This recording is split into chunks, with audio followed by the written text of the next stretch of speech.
왜 이렇게 유산균이 줄어드는 겁니까? 이게 다 자기 생각만 해서 그래요. 예? 그러니까 상대방 입장을 생각하면은 이게 해결이 되는데 예. 내가 좋아하는 음식 말고 유산균들은 과연 어떤 음식을 좋아할까라고만 생각한다면 유산균이 원하는 음식을 우리가 줬을 때 내 건강이 지켜지는 거죠.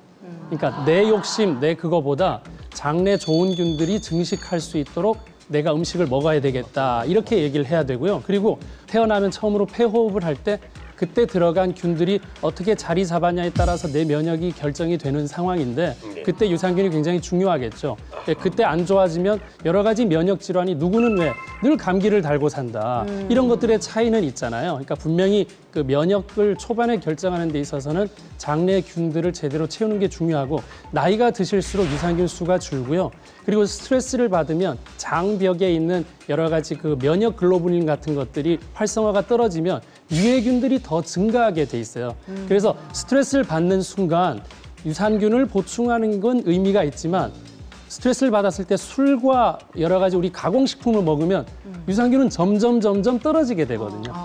예, 이제 그런 것들이 문제. 요구르트 광고를 보면 말이죠. 유산균이 살아서 장까지 내려간다 이런 광고가 있잖아요. 네. 그럼 그런 거 많이 먹으면 되겠네요, 그죠? 네, 그렇지만 이제 그 우리가 많이 다뤘던 부분 중에 이제 당류가 많으면 우리가 지금 그 시판된 요구르트를 딱 먹었는데 너무 맛있으면 너무 달달하면 그렇다면 아 진짜 요구르트 유산균은 따로 먹어야 되겠다 생각을 좀 하는 게 보통은 맞습니다. 네, 당분에 대한 문제가 있기 때문에 그리고 장내에서 오래 장까지 살아나가려면 우리가 유산균도 식물성 유산균, 동물성 유산균으로 나눌 수 있습니다. 그래서 식물을 잘 분해하면 나오는 유산균, 또 동물을 잘 분해하는 유산균들이 있는데 상대적으로 식물성 유산균이 장까지 오래 가서 살고 동물성 유산균들이 조금 이제 적게 살고 있는 이제 그런 추세가 있고요. 그리고 식습관에 따라서 서양인들은 고기를 많이 먹었다고 치면 서양인이 오래 살려면 자동으로 이 장 속에 고기 잘 분해하는 유산균들이 서식을 해야죠.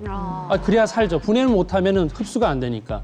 그러면 채식 많이 하는 사람한테는 채소 잘 분해하는 유산균들이 자동으로 살겠죠. 이제 그런 차이가 사실 동서양의 차이가 있을 수 있고 우리나라 같은 경우는 한국인들이 채식 비중이 좀 많았으니까 지금은 이제 혼용이 되고 있지만 장 길이가 상대적으로 길어요. 초식 동물들은 좀 길고 육식은 고기에 여러 가지 독성 성분들이 많으니까 장을 짧게 해서 빨리 변으로 내보내기 위해서 장 길이가 좀 짧은 경향들이 있습니다. 그래서 한국인의 장 길이가 서양인보다도 한 80cm 그리고 동남아인들보다도 한 40cm 더 긴 것으로 확인이 돼서 이렇게 장이 길면 노폐물이 머무는 시간이 길죠. 우리가 위암이나 대장암이 걸리는 가장 큰 이유 중에 하나는 오래 머물러서 접촉 시간이 길어서 생기는 거예요.